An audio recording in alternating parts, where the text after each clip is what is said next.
Ladies and gentlemen, it's quite well known that prosodic elements play an essential role in understanding spoken language. In the case of international languages, speech accent and boundary tones are varied freely to express pragmatic, semantic, and scopal meaning.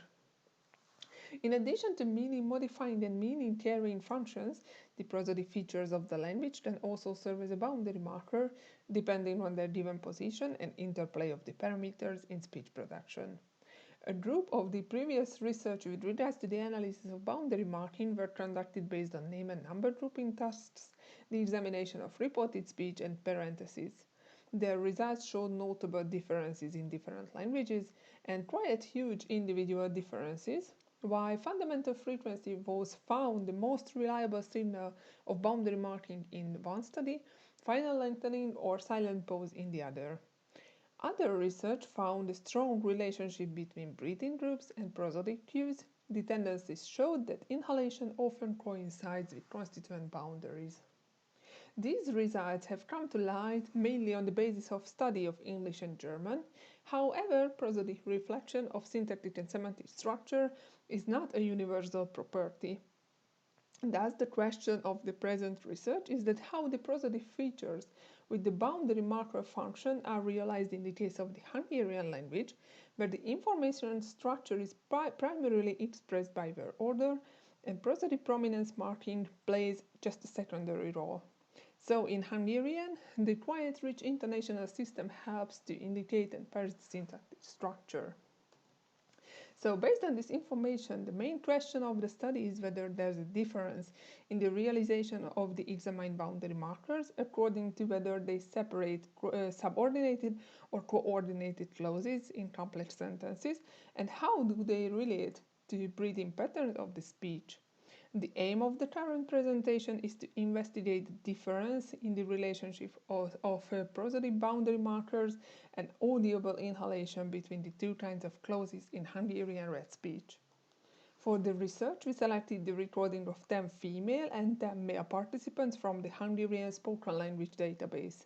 Speakers were required to read a science-promoting text containing 11 complex sentences. 5 of them were coordinated clauses that appeared after a long first clause, and 6 subordinated clauses, of which 4 appeared after long and 2 occurred after short first clauses. The clause boundaries were manually labeled and marked whether it's realized with a silent pause, F0 rise or fall, creaky voice, accent, as well as audible inhalation. And now let's see some of the results. Our results demonstrated that most of the clause boundaries realized with silent pause and F0 rise independently whether they belong to a coordinated or subordinated clause. This ratio was 68% in the case of coordinated or subordinated structures after a long first clause. After a short one, this proportion was much lower, only 42%. A lot of similarities can be seen between the boundaries after a long first clause. For example, rising fundamental frequency appeared in the same proportion of both cases.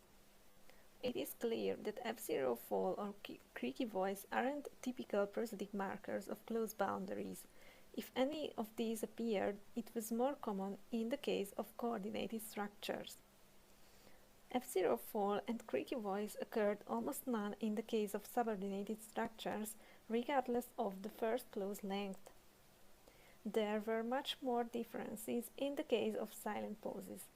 95% of them appeared after a long first clause, while only 50% of the realization were found after a short one.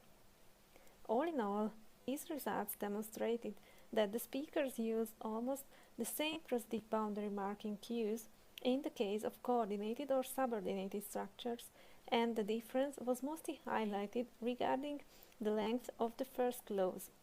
In general, more boundary markers were used after a long first clause than after a short one.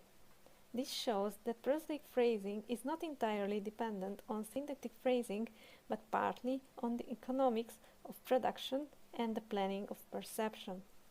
Thank you for your attention.